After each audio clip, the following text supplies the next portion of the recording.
¿Qué tal? Mi nombre es José Eduardo Tapan y voy a hablarles sobre el concepto de pulsión de muerte. Sigmund Freud, hasta antes de 1920, había trabajado a partir de un principio que era el principio del placer. En este sentido, Freud lo que había propuesto es que de alguna manera los seres humanos lo que buscábamos como principio, como orientación, era este sentido del placer. Es a partir de 1920 que propone la pulsión de muerte. La pulsión de muerte entonces es un imperativo que lleva a los seres humanos a destruirse. Es un texto que podríamos llamar bastante de una biología freudiana, no es un texto estrictamente biológico, pero sí donde tiene una serie de apuntalamientos en esta serie de principios que podríamos llamar de carácter biologicista, pero un biologicismo, insisto, freudiano. Con esta idea de la pulsión de muerte, empezamos a ver que se robustece de alguna manera toda esta idea de pensar en la destrucción. También en el texto de 1921, en Psicología de las Masas, él nos advierte que finalmente es difícil pensar en el sujeto individual sino como una sola abstracción, en la medida en que siempre estamos sumergidos y envueltos en relaciones, desde las relaciones familiares, sociales, etcétera, ¿no? Entonces, en ese sentido, este concepto de pulsión de muerte empieza a ser profundamente útil para advertir, por ejemplo, esta forma en que la destrucción, que ese es la principal característica de la pulsión de muerte, es lo que lleva a la destrucción del objeto.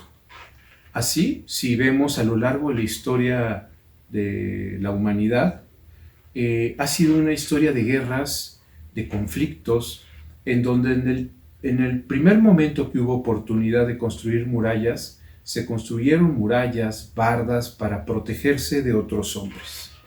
Este sentido entonces de la psicología social, en donde incluso con Hobbes, cuando propone que el hombre es el lobo del hombre, entendemos que sí, que efectivamente este sentido de la destrucción ha estado siempre caminando del lado de lo que ha sido el proyecto civilizatorio humano.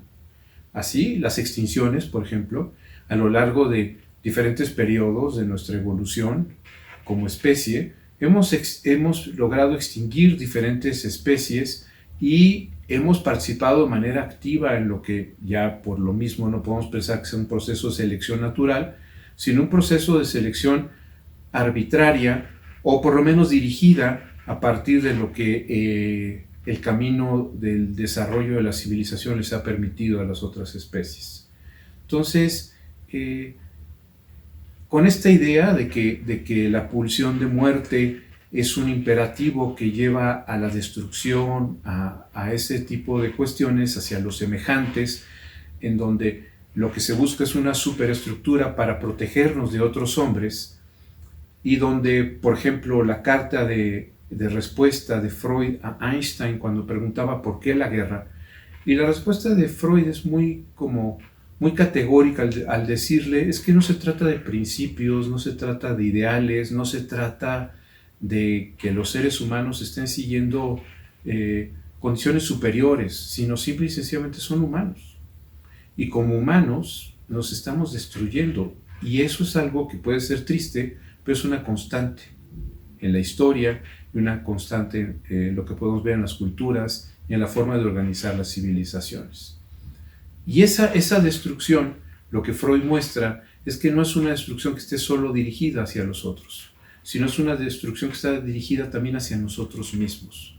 Nosotros mismos nos convertimos en objeto de esa destrucción. ¿Cómo nos convertimos en objeto de esta destrucción? De muchas maneras. Algunas de ellas es esta forma en donde recuerden que el yo es un objeto de la pulsión. En ese sentido, entonces, el yo puede ser un tema que puede ser considerado para ser destruido. ¿Cómo puede ser destruido? A partir de la alienación, a partir de no apropiarnos de él, a partir incluso de una serie de principios que puedan tener que ver con principios en este sentido, como de orientaciones, que puedan llevarnos a la autodestrucción. ¿Qué significa esto? Bueno, pues que somos proclives al consumo de productos que sabemos nos hacen daño. O sea, las leyendas de muchos de los cigarrillos que se venden dicen este producto puede ser nocivo para su salud, como si eso fuera un elemento disuasor, y sabemos que no puede disuadir a nadie. No puede ser disuasivo, porque de alguna forma es precisamente aquello que es atractivo, la destrucción. Entonces, las adicciones, los consumos excesivos de algún tipo de producto que sabemos que nos puede hacer daño, es una de las principales, digamos, razones en donde nosotros mismos somos nuestro peor enemigo. Sin embargo, esto no se hace en silencio. Esto no es una actividad que pudiéramos decir se hace de manera invisible, ¿no? El superyo es la voz, de alguna forma, que toma estos imperativos categóricos. El superyo se sirve de la conciencia moral para destruirnos, para llevarnos siempre a lo que Lacan llamó los imperativos de goce, ¿no? Esta forma de estar gozando, destruyéndonos, tratando de realizar la muerte. Desde esta perspectiva, entonces, entendemos que pensar la pulsión de muerte se convierte entonces en una fuerza que finalmente siempre llega a su objetivo. O sea, todos nosotros moriremos de alguna manera, y las formas de morir son distintas. Así podemos morir en nuestra subjetividad, convirtiéndonos en zombies, en muertos vivientes, en gente que no se pregunte sobre ningún motivo para su existencia, que no se pregunte nada, es decir, de hecho incluso que no tenga preguntas, y que esté en un sentido de automático, simple y sencillamente en una existencia vacía, en una existencia en donde el propio Heidegger llamaba inauténtica, pero esa es una forma de muerte.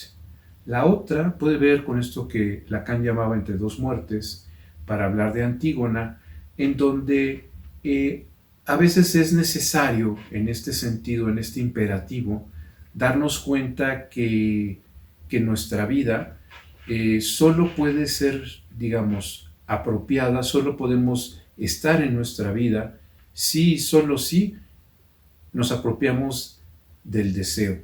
Es decir, que es una apropiación, digamos, tangencial, efímera, pero donde somos en ese momento, en esa verdad, en donde aparece esa efímera evocación al deseo y donde fuimos en esas circunstancias.